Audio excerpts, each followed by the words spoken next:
Picture this. It's October 1995, yeah?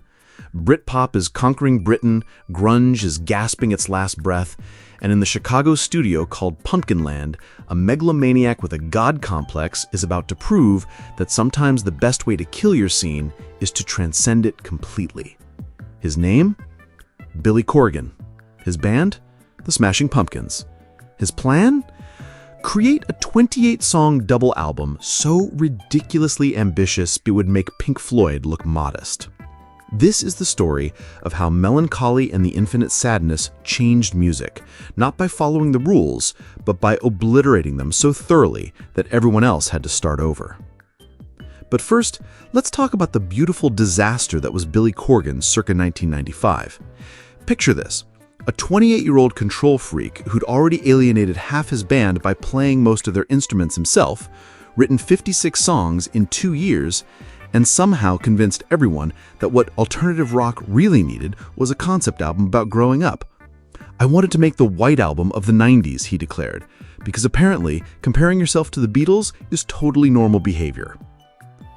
The Smashing Pumpkins were already massive by this point. Siamese Dream had turned them from Chicago weirdos into grunge royalty. But Billy wasn't satisfied with mere success. No, he wanted cultural domination. He wanted to prove that alternative rock could be as sophisticated and ambitious as prog rock, as emotional as shoegaze, as heavy as metal. Basically, he wanted to do everything at once, which should have been a recipe for disaster. Instead, it became a recipe for revolution. The recording process was typically Billy, equal parts genius and psychological torture. He'd fired their previous producer, Butch Vig, the man who'd helped create grunge with Nevermind and Siamese Dream, because working with him was too comfortable.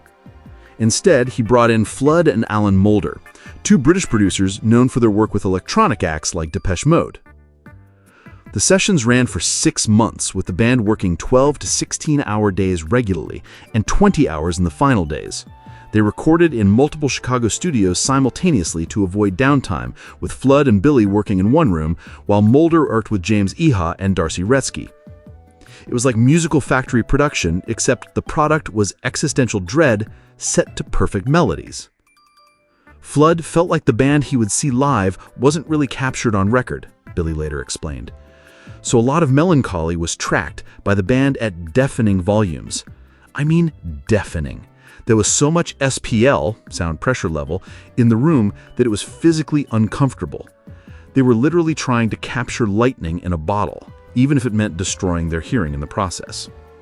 But here's where Billy's control freak tendencies actually paid off.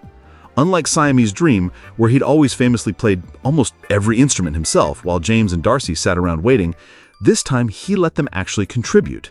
Not out of generosity, mind you, but because Flood insisted on it.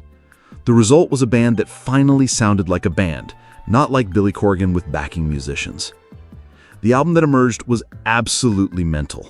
28 songs spanning 2 CDs, covering everything from crushing metal to orchestral pop to electronic experiments like 1979.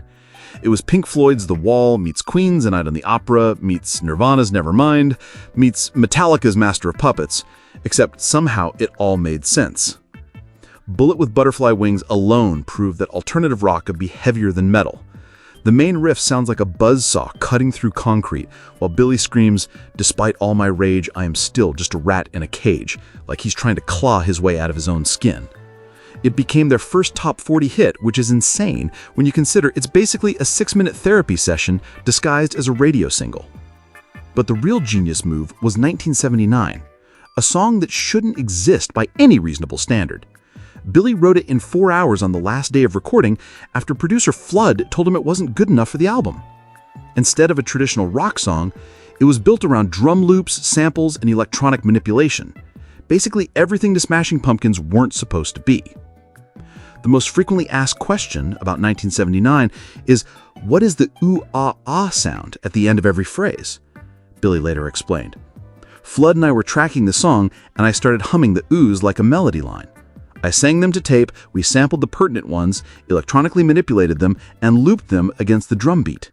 It was geek shit disguised as nostalgia, and it became one of their biggest hits. The cultural impact was immediate and seismic.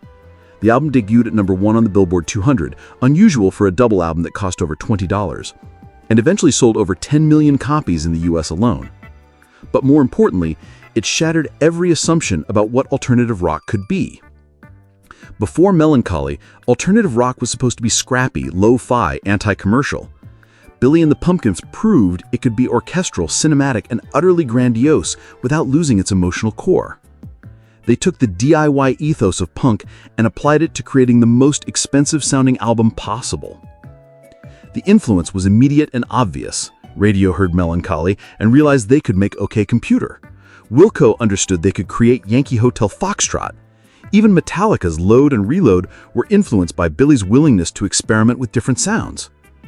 The album proved that you could be heavy and beautiful, electronic and organic, accessible and challenging. And the real revolution was in how Billy approached songwriting. Instead of the verse-chorus-verse structure that dominated 90s rock, many Melancholy songs were constructed like classical suites. Porcelain of the Vast Oceans runs for 9 minutes and goes through about 6 different movements. The B-side, The Aeroplane Flies High, builds from a whisper to a roar over 7 minutes. It was like songwriting as emotional journey. The production techniques also changed everything. Flood and Mulder's use of layering, sampling, and electronic manipulation became the template for how rock albums would be made in the digital age. The way they blended analog warmth with digital precision influenced everyone from Nine Inch Nails to Deftones. Tonight Tonight deserves special mention because it proved that alternative rock could be cinematic.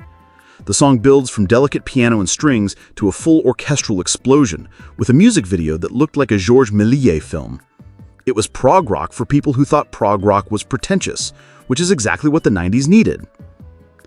The album's influence extended far beyond rock music. Hip-hop producers started sampling Billy's guitar textures, electronic artists began incorporating his approach to melody and dynamics. Even pop music became more ambitious and layered, partly because Melancholy proved that audiences were hungry for complexity. 29 years later, we're still living in the world that Melancholy created. The idea that alternative rock can be orchestral, electronic, and emotionally complex is taken for granted now. The notion that you can sell millions of copies while maintaining artistic integrity seems obvious. But before Billy Corgan decided to make his generation's White Album, none of that was possible. The album changed what music could be. It proved that the audience was smarter and more sophisticated than the industry assumed. It showed that you could honor your influences while completely transcending them. Most importantly, it demonstrated that the best way to lead a musical revolution isn't to tear everything down, but to build something so beautiful and complex that everyone else has to raise their game. In the end, Melancholy and the Infinite Sadness succeeded because it refused to choose between being heavy and being beautiful, between being accessible and being challenging, between being nostalgic and being futuristic. It was everything at once, which shouldn't have worked, but somehow did. And honestly, that's kind of everything.